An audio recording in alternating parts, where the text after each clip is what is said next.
तो हम कह रहे हैं कि शिक्षा सुधारने का जो प्रयास इनका है, वो जहाँ तक सुधार का प्रयास है निश्चित रूप से हम उनका स्वागत करेंगे। लेकिन कॉलेज के शिक्षक कोई साधारण शिक्षक होते हैं, किताब के राइटर होते हैं। कॉलेज के जो शिक्षक होते हैं क्वेश्चन सेटर होते हैं। कॉलेज के जो शिक्षक होते हैं वो विचारक होते हैं। आप उनके विचारों को रोक दीजिएगा। नमस्कार, आप देख रहे हैं न्यूज़ फॉर नेशन। मैं हूं आपके साथ नरोत्तम। शिक्षा विभाग इन दिनों चर्चाओं का विषय बना हुआ है। के पाठक रोज नए नए फरमान लेकर आए हैं। एक नए फरमान लेकर फिर आए हैं कि अब शिक्षक संघ नहीं बना सकते हैं, अब आप सोशल मीडिया पर नहीं कुछ लिख सकते हैं। हमारे साथ हैं CPIM के विधायक रामबली यादव। अब संघ नहीं बना सकते हैं शिक्षकगण, अब सोशल मीडिया पर नहीं लिख सकते हैं, क्या हो रहा है? जनरल नॉलेज कमज़ोर है के पाठक जी का, है ना।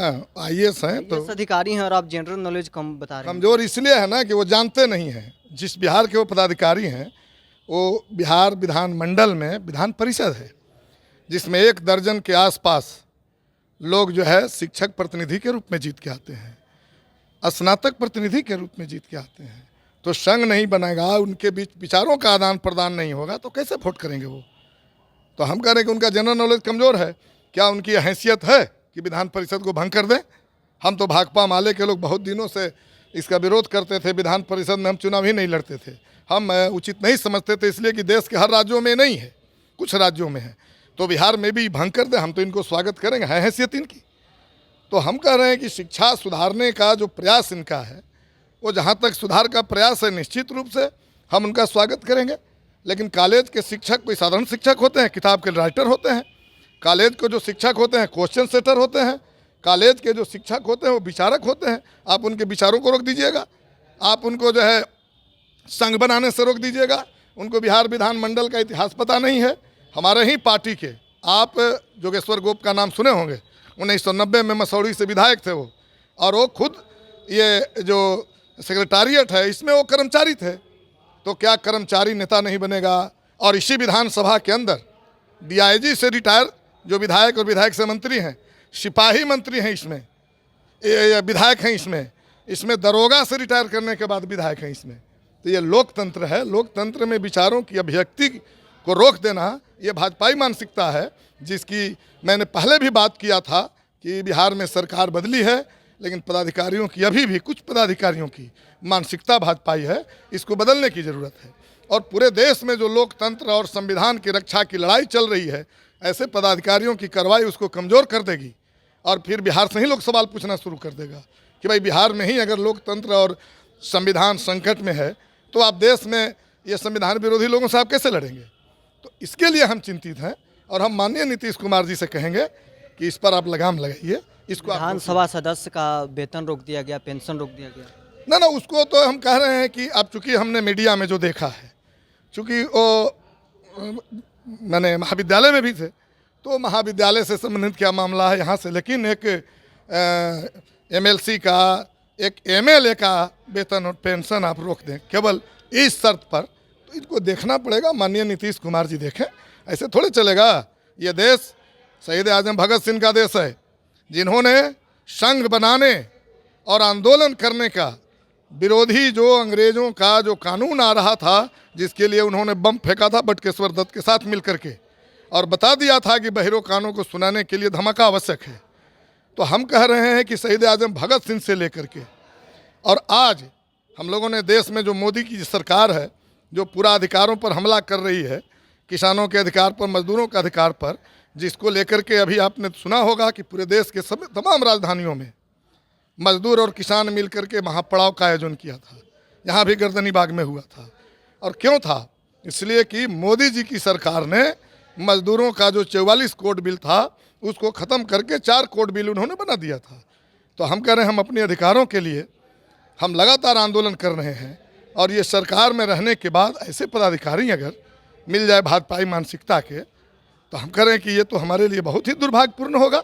और उनके लिए भी वो भी बताएं, हमको बताएं के पाठक जी कि कॉलेज यूनिवर्सिटी के प्रोफेसर जो डॉक्टरेट होते हैं, MA होते हैं, उससे उच्च शिक्षा क्या होती है? तो वो अगर नहीं बोलेंगे, वो अगर विचार के अभिव्यक्ति को सामने नहीं लाएंगे, तो क्या भाजपा में जो गाय गोबर और हिंदू मुस्लिम पढ़ाने वाले जो लोग हैं, इनको छूट दे दिया जाएगा बिहार में और देश के अंदर? ऐसा नहीं होगा। ये बिहार है, इसलिए पाठक जी से कह रहे हैं कि इस तरह की अगर कहीं गलती हुई है, चूक हुई है, तो हम सलाह देते हैं कि आप उससे बाहर निकलिए।